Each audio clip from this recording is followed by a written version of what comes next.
This book has forever changed the way I think about weight loss.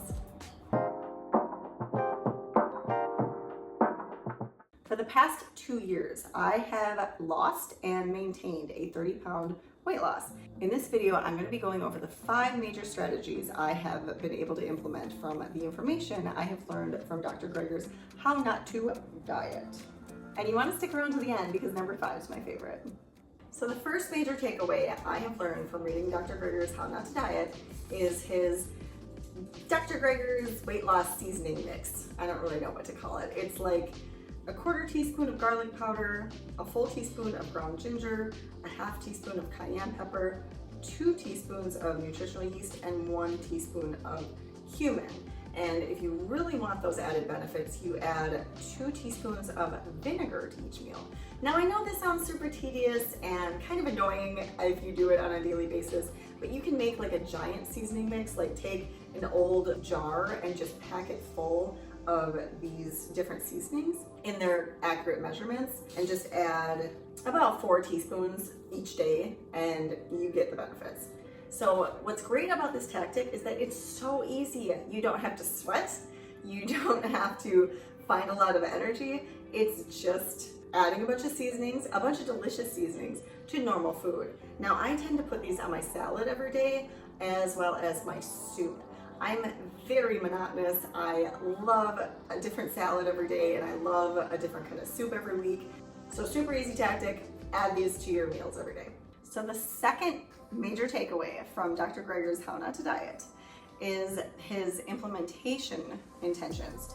So I also read about these in James Clear's book, Atomic Habits.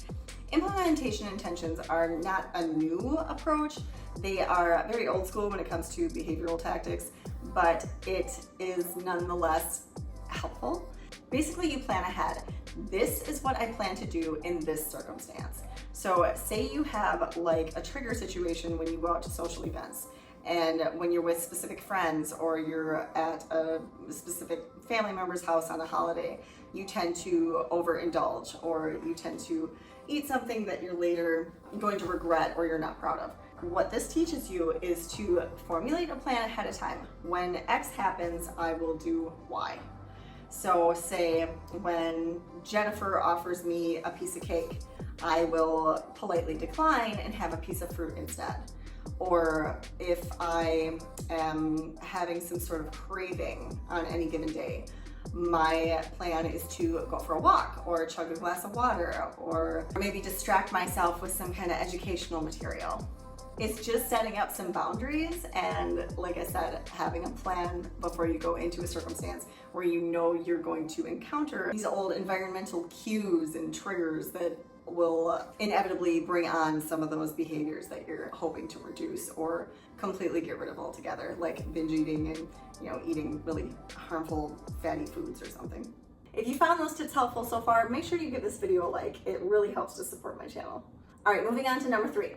This one is to exercise before you break your fast in the morning. So this doesn't necessarily have to be in the morning, it just has to be within a 6-hour window of fasting. So for the majority of people, that tends to be the morning. And as with myself, I am definitely not going to go for a 6-hour duration in the middle of the day without eating. I'm still nursing and I'm very active and I eat constantly when I'm awake. So I make sure to give myself that grace period in the morning where I automatically go get some movement into my day, go for a run, go to the gym, whatever it may be, just to make sure I'm getting in my exercise before I take in any calories. Because you're at this like ultimate fat burning zone where you can literally burn up the rest of your glucose reserves and then you're burning solely fat for the most part. So you want to make sure you're getting that maximum fat burning phase. And what a great thing to incorporate into your daily routine, exercise. Exercise doesn't so much generate weight loss as it does maintain it. So now that I'm in that like weight loss maintenance phase, I definitely keep up with my exercise. But regardless of the weight, it's more so for the health benefits. If I don't exercise, I fall apart. Physically, mentally, emotionally. So it's just something that it's always great to be motivated to exercise, especially if there's evidence-based research backing it up. I'm sorry I'm bouncing around in this video. I can't sit because I didn't get exercise today and I'm a little antsy, so I hope you don't mind. Number 4 is to front load your calories. What the heck does that mean? So basically you eat the majority of your calories in the earlier portion of the day. So like your breakfast and lunch is going to be huge, or at least medium or larger than, say, any meals you're gonna eat later in the day. I'll eat a generally big breakfast, but nothing so heavy that it's gonna like bog me down and make me wanna go back to bed. And then lunch is typically my biggest meal. That's when I have my huge salad.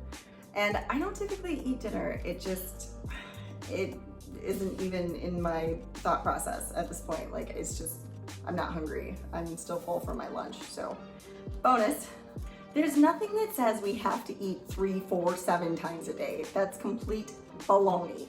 Eat when you're hungry. There's a lot of marketing campaigns pushing you to eat more and more and more frequently. So just ask yourself every time you sit down for a meal whether or not it's for the right reasons. But back to front loading your calories. So basically it has a lot to do with your circadian rhythms and your ability to burn calories a lot more efficiently in the earlier part of the day. So the sun rises and so does all your internal organ circadian rhythm juices. You're so much more likely to utilize those calories efficiently when you process them in the earlier part of your day than had you eaten them later. So the same meal eaten for dinner as you would eat for breakfast actually contains more calories, even if it's the same exact meal eaten by the same exact person. So front load your calories. All right, number 5 is my favorite, and I'm sure you've already guessed it because I kind of alluded to it in the last one, but it's to time restrict your eating, or intermittent fasting, as some people like to call it. So I was already dabbling with this a little bit before I read Dr. GREGER'S information, but it just really hit home when I was able to understand the research behind it. I always want to research something to death before I make a firm decision on it. So not only are you restricting your time frame of when you're eating, but you're moving it towards that earlier portion of the day when it would coincide with the front load your calories aspect. So research shows that if you're fasting for a 12 to 18 hour time frame every day, you're gaining so many benefits. And it's not just weight loss, there are so many health benefits to letting your body rest and digest, as opposed to just keep taking in more and more calories and forcing your body to be in overdrive the majority of your life. Personally, I suffer from an autoimmune condition, so it's necessary, I feel it's necessary for me to do this on a regular basis because I really feel it in my body and in my mind if I don't time restrict my eating.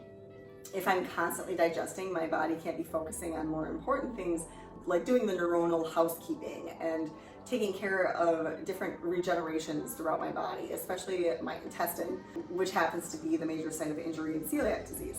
So I'm getting totally off topic, but just to give you a little broader perspective on this, because I know this is really taboo right now, and I know a lot of people are using this as like a fad, but it's not a fad. There is a ton of science being backed behind these theories right now. And fasting has literally been practiced all throughout our history in different forms, particularly in religious communities. So its benefits have been known for quite some time. But particularly for weight loss, it not only obviously helps you reduce your intake of calories, but you're taking them in at that earlier portion of the day. So at night, you're not mindlessly snacking and obsessing over what you're gonna eat, what's in the fridge, what fast food restaurant should we stop at on the way home. That's not even in your repertoire. It's allowing you to focus more of your energy on the things that you enjoy in your life and things that will bring you pleasure, like going for a walk, spending time with your kids, catching up with your spouse in the evening, all the normal things that normal social beings do, as opposed to just stuffing their face 24/7. And a little added bonus for this is that it helps you sleep. Instead of staying up digesting your food, because you don't reach those deep wave patterns while you're still digesting, so you want to stop eating at least 3 hours before you go to bed, so by the time you get there, you are ready to rest and stop digesting. And as we all know, a lack of sleep definitely increases our likelihood of weight gain for a number of reasons. And a little bonus that goes along with this this book, How Not to Diet, is his How Not to Diet cookbook. There are so many yummy recipes in this book that are not only delicious and healthy, but conducive to weight loss. So, something you might want to look into. Obviously, I've gotten the most out of it. So, I hope you guys enjoyed this video. Make sure you check out Dr. GREGER'S books if you're interested. He has a ton of information out there, and he's already working on his next book. So I'm really excited for that. If you guys are interested, I'll link these in the description box below. Otherwise, I will see you in the next video.